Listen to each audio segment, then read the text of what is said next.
Salam alaikum. À la belle, vous attendiez cette vidéo.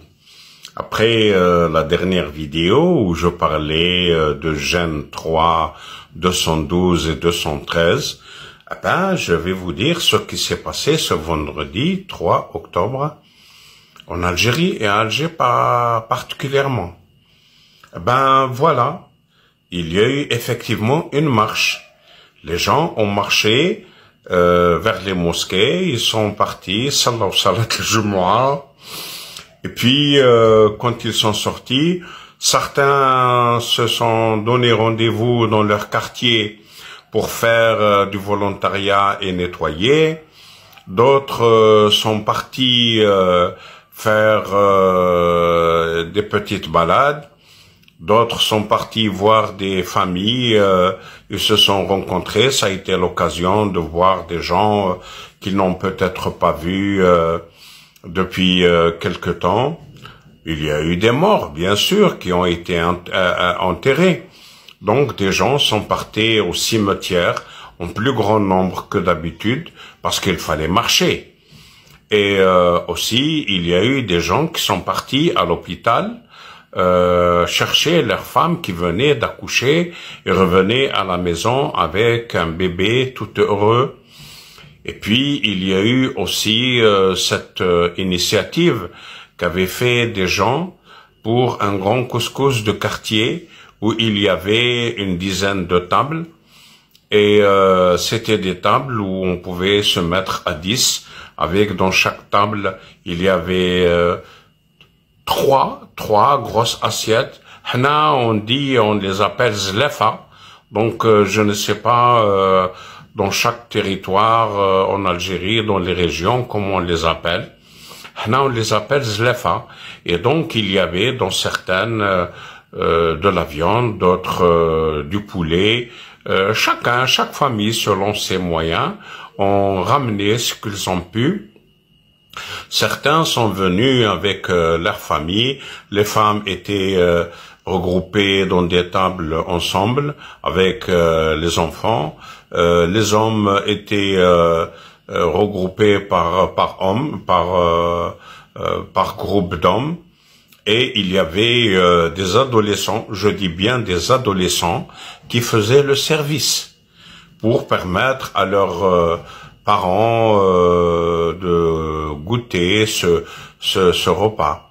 Et à la fin de ce repas, ces enfants se sont regroupés sur 2 tables et ont mangé à leur tour. Voilà ce qu'avait prévu Zitout, Bengara, les Khanzir Faransa, les maroco-sionistes. Voilà ce que je leur dis. Continuez à manifester, frères marocains. C'est le moment de vous libérer de ce roi inutile qui a vendu votre pays aux sionistes. Continuez à manifester. Il y a eu quelques morts en Algérie, les années 90. On a eu plus de 250 ou 400 morts dès la première semaine. Je ne parle pas de la suite. Ça, c'est le début, quand il y a eu 88. Mais durant la décennie noire, on a eu, près certaines sources, entre 150 000 et 200 000. Parfois, il y avait jusqu'à 700 morts en une seule nuit, comme ce fut le cas à Bentalha. Je ne parle pas des faux barrages. Et parmi ces gens-là qui disaient Allahu Akbar et qui parlaient de Torah, etc., il y avait des émirs marocains. Ils venaient dans notre pays diriger des renégats et diriger des djihadistes qui étaient venus et qui, au nom d'Allahu Akbar, tuaient des Algériens. Alors que Allah dit dans le Saint-Coran que celui qui tue son frère musulman sciemment, sa destinée c'est l'enfer. Alors sortez, frères marocains. C'est un appel que je lance.